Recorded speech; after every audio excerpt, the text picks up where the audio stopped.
Gerry and I have been on the Norwegian Prima for about 2.5 days now, and I am going to tell you two things that I really love about the ship, and Gerry's going to tell you a couple of things that he really dislikes about the ship, and we're both in agreement to these. So the number one thing about this ship is that it is beautiful. The design of it, it's absolutely gorgeous. Gerry and I are both designers and architects and engineers, and we think that it is visually stunning. And the textures, the colors, pretty much everything is gorgeous. The other thing is the food really has been incredible, and I think the Norwegian is kicking ass in terms of the food and the options available on the ship. They're obscenely, there's too much. There's too many things to do, and you don't even know what it is that you're going to eat for lunch and dinner, because we haven't gotten up early enough for breakfast, and hopefully maybe we'll get up for breakfast tomorrow. Probably not. But the food really is incredible.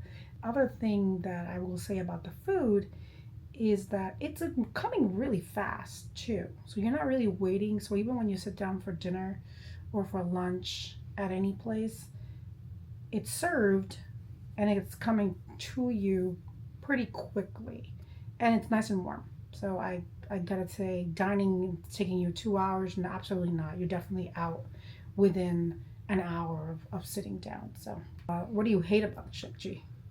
Well, I don't hate anything. It's just annoyances, really. The fact that it's the big issue for me is crowding.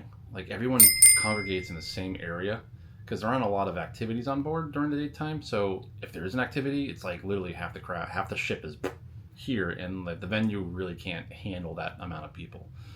So it overflows into other places, and you really can't hear the announcer, or that's the big issue. And then it's the reservation aspect that I'm not a big fan of it. So like everything we've been doing is complimentary. So I don't even want to deal with reservations. Yeah, I think the reservation part comes with an additional price, right? Yeah. So it's the nickel and diming, which we knew it was going to happen, and that's what happens in Norwegian.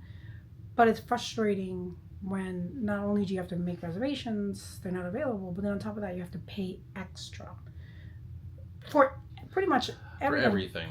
So everything is pretty much extra. So there are great available that's complimentary, but the extra part gets frustrating after a while. And it's not just the extra cost for food, it's for all the activities. Like Gerry made a point. It's like, he has to pay for mini golf. Yeah, I'm not a fan of that. Like, it's just putt-putt. Why do I have to pay $5 to play around in putt-putt? I should be able to go up there and do it free for 24 hours. Some of the slides are included, but some of the other ones are not included. We're okay paying for the Grand Prix, the race car. The race cars. Yeah, and that's, it looks pretty fantastic. But the rest, like, you have to pretty much pay for everything else in terms of activity. It's frustrating. You have to reserve a pickleball court. Like, everything, you have to reserve everything because there's only maybe one or two of the thing on activity on board. So I don't know. It's just an annoyance.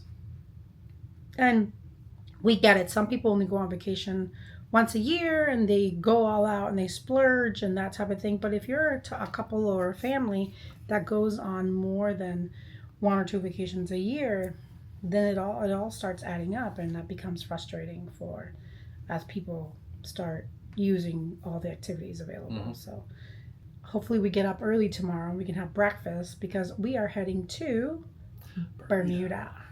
So we'll find out. We'll see what happens tonight. It's 80s night, so who knows? You never know. We could get wild and stay up until 10 o'clock. So, well, anyway, talk to you soon. Ciao.